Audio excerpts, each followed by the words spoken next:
Assalomu alaykum rezidentlarim. Xo'p, issiq tushyapti. Bizda mana yengi quyon xonamdami? Bu yoqqa gofra o'rnatdik. Ko'rdinglarmi? Katta gofra o'rnatdik. Tepasini hali yopishga ulgurmadik va shu tepasini faqat qoldirdik. Mana qaranglar. Yomkis tagida sliflari padacha mana padacha truba ketyapti suvga. Bu yoqdan suv o'tadi, sliflar tushadi. Plus mana bu yerda ko'rdinglarmi, kichkinagina anaqa obratkasi bor, yana padachani obratkasi bor. Bu nimaga qilinadi? Bu kichkina truba katta mo'shnosti suv naporda ketsa, bu yoqqa, ya'ni bu yoqqa katta napor tushsa, mana shu chetlaridan oqishi boshlaydi. O'shnaqa bo'lmasligi uchun regulirovka qilib olamiz. Obratkani ozgina mo'shnosti pasaytiramiz.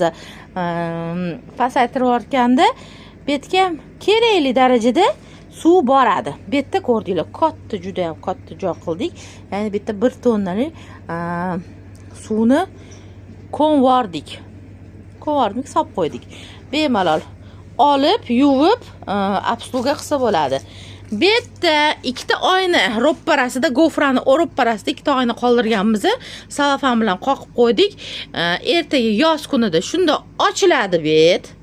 Ochiladi. Menimcha betga salafanni o'rniga kichkinagina moskitniy setka bor, o'shanaqa qo'yib qo'ysak kerak, tortib olsak, o'shanda goframiz top-toza turadi yozim bilan.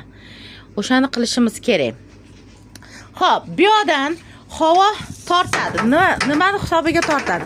Ko'ryapsizlar, katta ventilyator pastda turibdi. Birga bir ventilyator, bu yoq tomoniga bitta katta 380 da ishlaydigan 1.4 ga 1.4 ventilyator qo'yishim kerak. O'yladim ko'p, nimaga bundoqqa kichkina ventilyator yana bitta qo'yib qo'ysam bo'ladi-ku? Yo'q.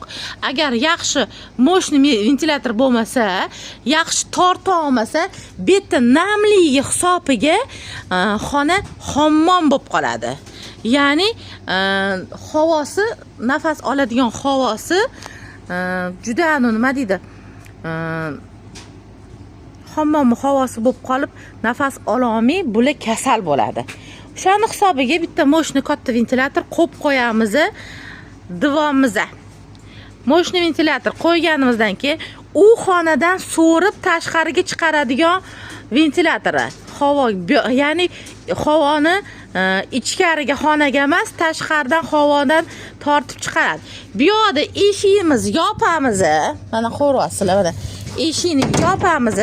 Eshik yopganimiz hisobiga bu yerda xonada endi o'zgacha vakuum paydo bo'lyapti.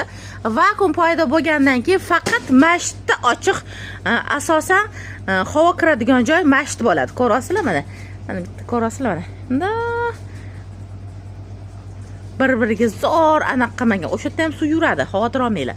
Tepasini yopamiz, vakuum havo hosil bo'ladi. Ya'ni hamma havoni oqimi mana shu gofra kartondan o'tib, orasini suvdan o'tib kelib, havo namlanib, xona harorati keskin pasayishga olib keladi. Ya'ni ertaga ko'chada 50 gradus, 40 gradus, 60 gradusdan chiqadigan paytimizda bu yoqqa kirganimizdan keyin konditsioner effekt beradi, ham havoni, bilasizlar, havoni namlantirib beradi. Juda zo'r optimal havo bo'ladi quyonlar uchun. Xo'p, bu narsa juda anaqa. Bitta narsaga ahamiyat beringlar. Bu narsa konditsioner emas. Bu narsa konditsioner emas. Bu gofra karton imенно quyonxonaga moslangan narsa. Ya'ni havoni quritmaydi, havoni zarartirmaydi, boshqa qilmaydi. Namlantirib, olib chiqib, havoni cho'tki qilib beradi. Konditsioner bo'lmaydi bu xonaga. Lubo quyondami, boshqa jonzotdan konditsioner qo'yaman-ku degan fikringlarni olib tashlanglar. Konditsioner to'g'ri kelmaydi. Nimaga? Chunki bu yerda ko'ryapsizlar, ammiak bor, siyadi, axlat qiladi, quyonli. O'shani hisobiga nima qiladi? Bu ammiak hidi ko'tariladi. Konditsioner qachon ishlaydi? Konditsionerimiz faqat vakuum holatda ishlaydi. Ya'ni konditsionerli xonani konditsioner yoqamiz xonada, hamma eshik derazalarni yopamiz, o'shandagina havo muzlaydi. Lekin bizga nima kerak? Toza havo bo'lmaydi. Men bu ammiakli gongi hidi ko'tarilganda hid bo'lib ketadi. Quyon zararlanib, o'pkasi dabdalasi chiqadi. Keyin addaxlorisda yo tutasizlar, boshqa narsa tutasizlar, farqi yo'q. Sizlarga yordam bermaydi. Bu bir narsa, bu shuni bilinglar. Konditsioner qo'yib qo'yman bo'ldi. Meni problemam hal bo'ladi deb o'ylamanglar. Faqatgina mana shu gofra kartondan namli havo o'tib, ham bu yoqdan chiqib ketadi o'sha havo.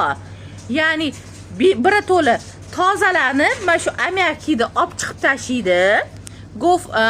Ventilyatorlar plus bu yerda gofra karton namlantirib, havoni muzlatib beradi.